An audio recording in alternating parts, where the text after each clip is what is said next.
sou Cláudio Ferraz, economista-chefe da Galápagos Capital, e esse é o nosso Weekly Macro View do dia 14 de agosto. Começando pela geopolítica, a semana foi de idas e vindas, mas com um saldo negativo. As negociações sobre o Estreito de Hormuz, que começaram a semana descritas por alguns interlocutores como estágio final, perderam o impulso rapidamente. Os Estados Unidos rejeitaram as condições iranianas, enquanto Teherã reivindica o fim do bloqueio naval e o desbloqueio de ativos.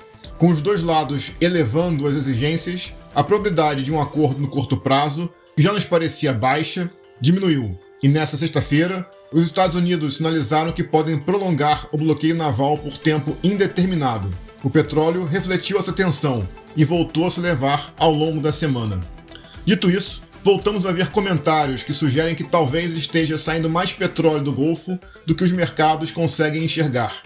A implicação relevante é que o prêmio de risco da energia hoje embute não apenas a incerteza geopolítica, mas também a incerteza sobre os próprios dados. E isso mantém o petróleo altamente reativo a manchetes, em qualquer direção.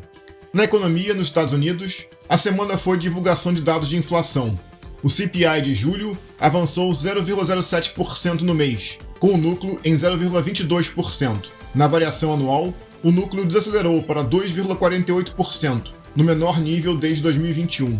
O PPI, na quinta, reforçou a direção, com o índice cheio estável, e assim a inflação ao produtor desacelerou de 5,5% para 4,7% no acumulado em 12 meses.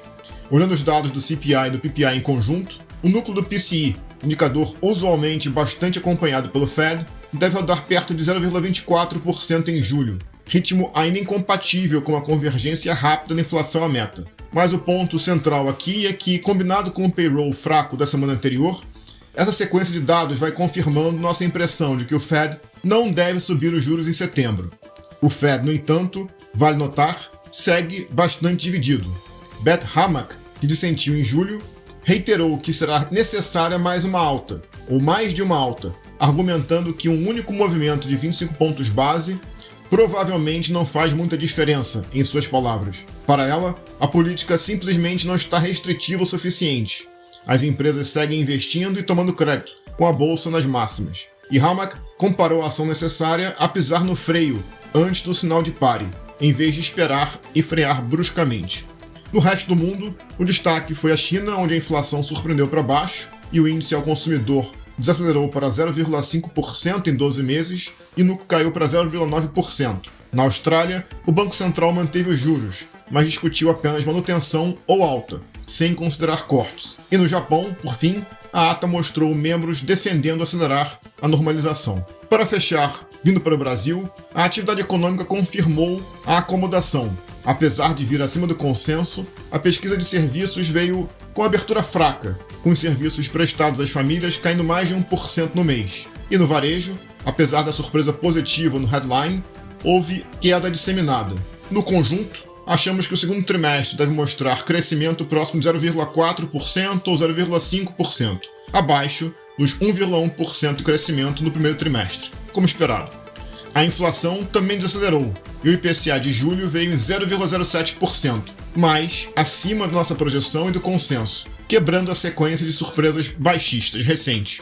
E mais importante, a composição também não foi boa, e veio pior do que o esperado. Os alimentos recuaram menos do que se imaginava, e isso ainda sem qualquer impacto mais relevante do El Niño. E os serviços ligados à mão de obra seguem persistentemente altos. E por fim, o alívio recente nos combustíveis parece cada vez menos sustentável, especialmente com o petróleo voltando a subir. Seguimos assim projetando inflação um pouco acima de 5% em 2026, com leituras mais pressionadas no último trimestre do ano. Por fim, a ata do Copom divulgada na terça-feira detalhou a visão do comitê para uma moderação disseminada da atividade e não trouxe sinais de que pretenda pausar o ciclo em breve. Assim, a comunicação segue compatível com mais um corte de 25 pontos base em setembro, a nosso ver. Mas, em nossa leitura, por hora pelo menos, o quadro para a inflação reforça que uma pausa no ciclo deveria sim estar próxima, talvez depois de setembro. Olhando à frente, estaremos atentos na próxima semana, observando se há uma reaceleração de preços de petróleo, se a ata do Fed confirma uma visão dividida e os comentários na sequência dos membros, bem como de demais bancos centrais. No Brasil, a evolução da inflação, em particular a inflação corrente e suas expectativas, assim como novas pesquisas de opinião pública para as próximas eleições. Seguimos atentos, bom final de semana e até breve.